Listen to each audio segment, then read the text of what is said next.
Hello, welcome to another video. If you are just joining me here, I'm Melissa and welcome.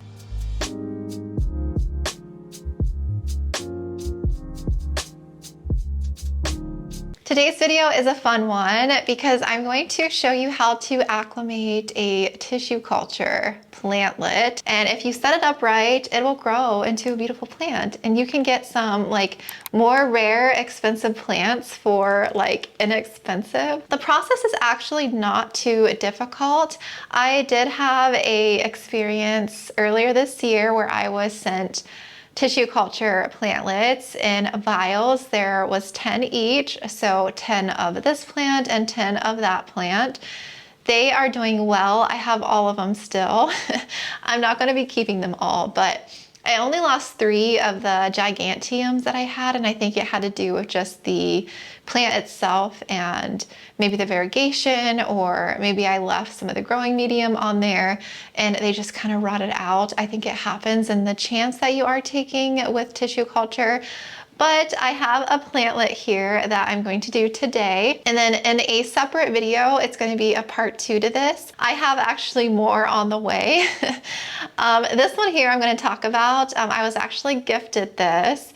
And so I went onto the site to order more myself. And once those get here, I'm going to film the 4 to 6 week process on what I do to these to actually grow them. So I'll take you through each week. I will come on and share any and everything that I do with them. I think tissue culture is a fun experience because, again, you can get those more rare plants that are a wish list plant for a cheaper price. And I think if you are patient, number one, and you aren't afraid of experimenting, I feel like you have to have confidence. So if you aren't that sure of your skills, or you're even afraid of propagating, you'll definitely be nervous taking on a tissue culture, but I feel like if you're confident and you're patient, honestly, you definitely should give it a go. I think it's so fun to watch them grow. I feel so appreciative and thankful because this little plant is a wish list plant. And I just cannot believe a follower wanted to gift me a plant. The nursery that I ordered them from is called Orange Lake Nursery, so I can link their website down below. You can go onto Etsy and do a search for tissue culture as well. So yeah, this one is actually a Burl Marks Flame, a Monstera Burl Marks Flame. This is the wish list plant, you guys. This was my next very tippity top plant that I wanted. And to have one as a baby tissue culture and to be able to grow it, I am just so excited. So that's the name. And you can actually see the little plantlet in here.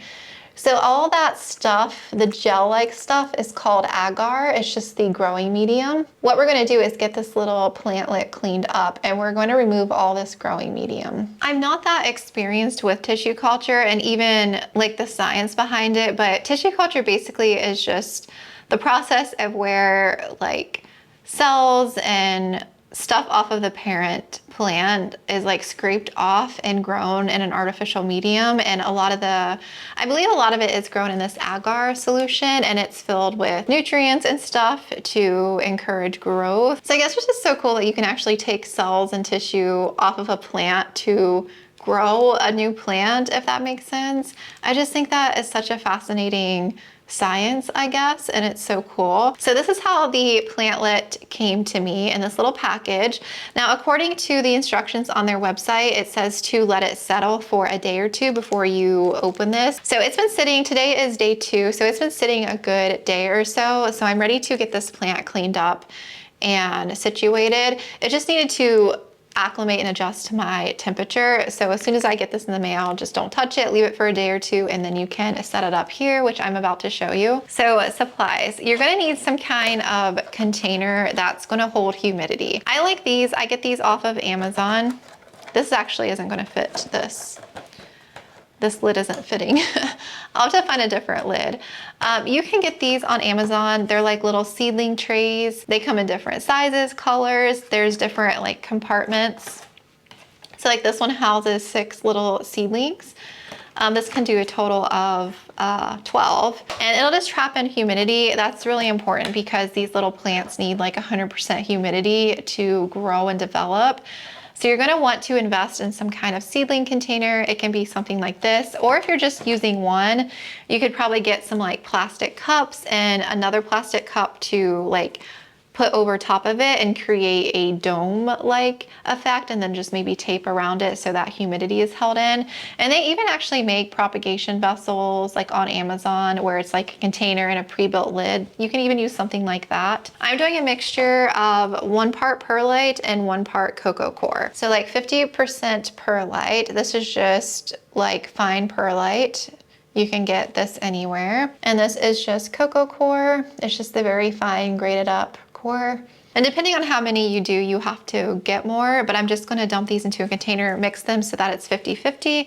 And then you're gonna fill your little seed pods with that mixture, and that's gonna be your growing medium. Another thing that you're gonna need is distilled water. I just bought this at my grocery store. You need distilled. You don't want anything that has any kind of contaminants or nutrients or anything like that, just plain distilled. Any kind of paintbrush will do. This is going to be removing all this growing medium, the agar, off. You want to really clean that off. So this, you're gonna brush the plant and get all that off. You need 2 bowls that you're gonna fill with distilled water.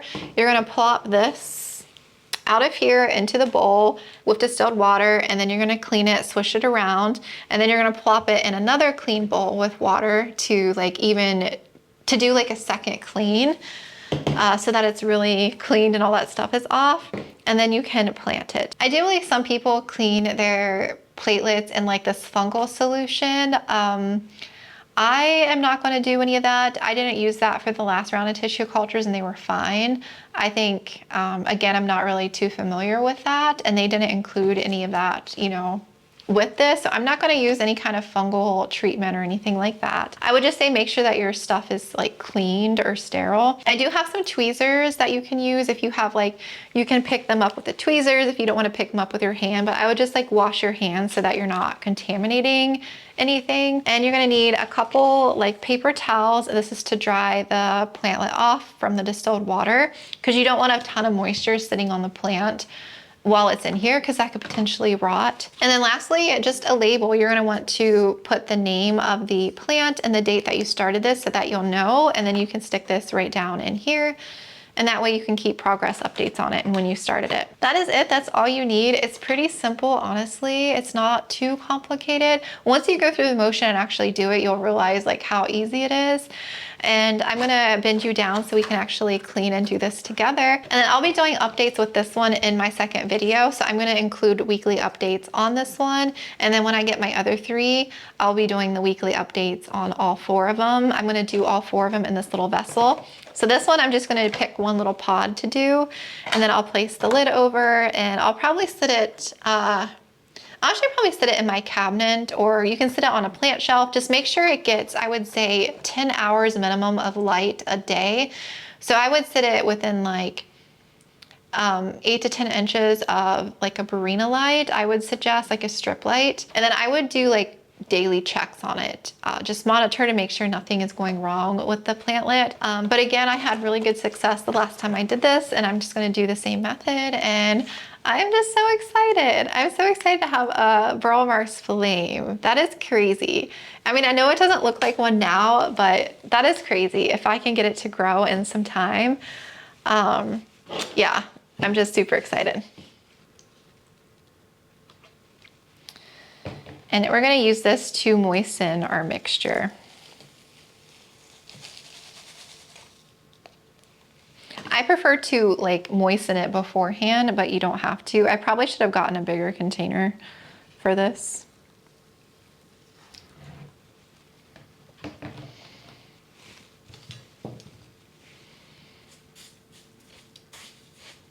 However you want to moisten this. Just dump it in a big container, moisten it, mix it up. You just want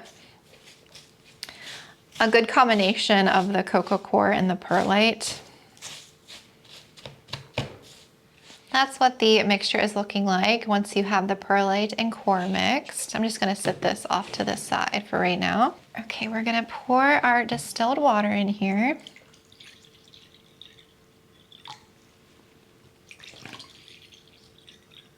Okay, don't go crazy, make a mess like I did. This is our little baby. It's so stinking cute. I'm gonna open this up.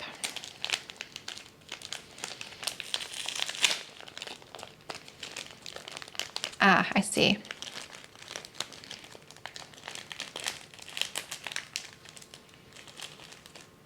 It's double bagged.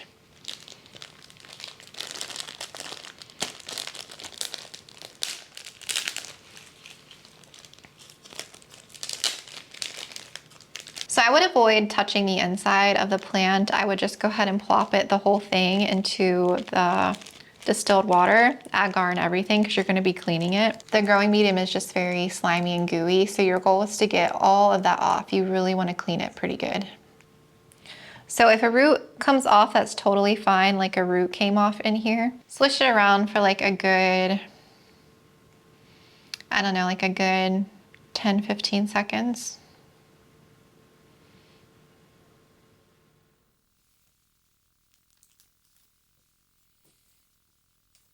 So we have our little plantlet, and next you're going to take your paintbrush with distilled water, and you're really going to clean everything. You want to get all that agar off, so the leaves, the roots, everything, just clean it really good.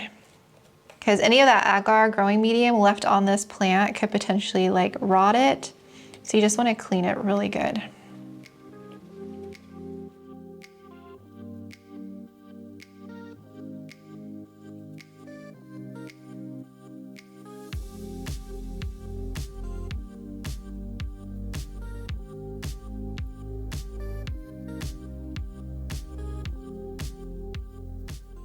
Next, we're going to put the little guy into our other clean vessel and swish it around in there a little bit. It's hard to make out, but you can actually see some of that agar that I got off that was on there.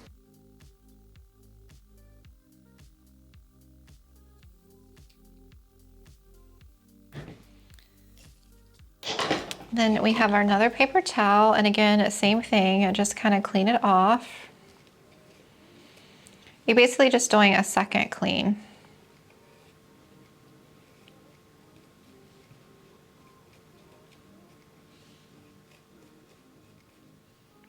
And if you were doing like a fungicide solution, you can definitely do that.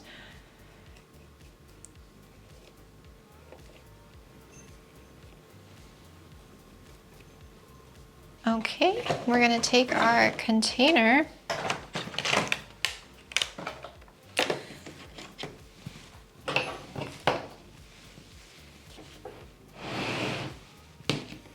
and I'm gonna fill one of these little pods with our cocoa core mixture.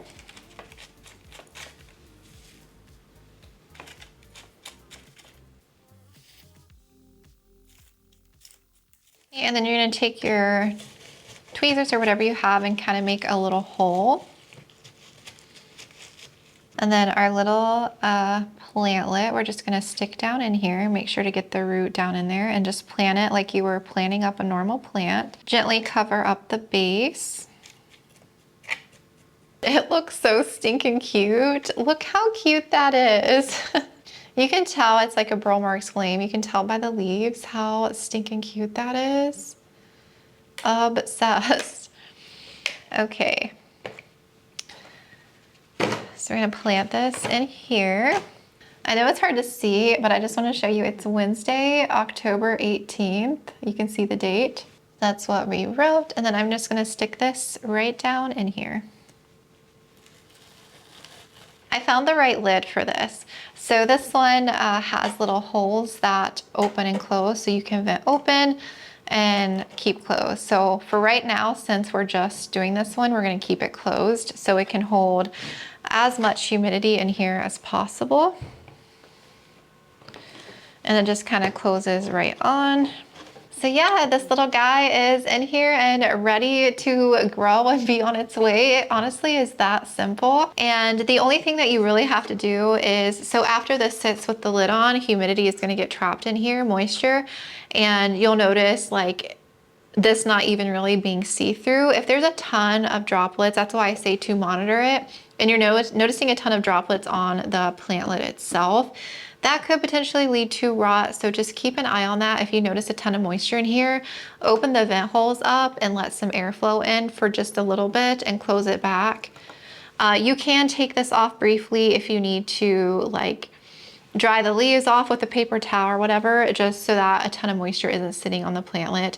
You shouldn't have to water this until it actually starts rooting and growing more. It should stay moist in here as long as there is a ton of humidity. And again, just distilled water, don't use tap or anything like that. Don't add fertilizer. The other 3 plants that I purchased are really good, and I'm excited to grow those as little tissue cultures. So I'm just so excited. So yeah, stay tuned. Part 2 will probably be at the end of November. I want to give them like a good 4 to 5 weeks to actually grow. And you'll eventually, you know, be able to take the dome off once it starts growing and hitting the edge. Just like slowly start to acclimate them to more like room humidity. You can leave this open for a period of time, and then you can start actually taking the lid off and on for a period of time.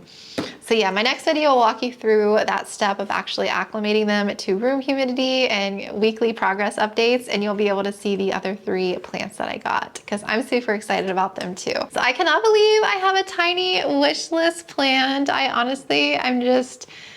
don't know, I just feel so appreciative. So if you're the one that gifted me this plant, if you're watching this video, thank you so much. You are just so sweet and so kind to gift me a plant, and I cannot thank you enough for that. Some people who just are in the plant community and love plants are some of the nicest and sweetest people, and honestly, I just can't thank you enough. So thank you for that. And I can't wait to update you on this little guy. If I can grow all these from tissue culture with this exact same process, I feel very confident that I can grow more. I mean, look at these. I got these mid-March. They were tiny plantlets, and look at them now. So thank you so much for watching. I hope you enjoyed, and I will talk to you guys again soon.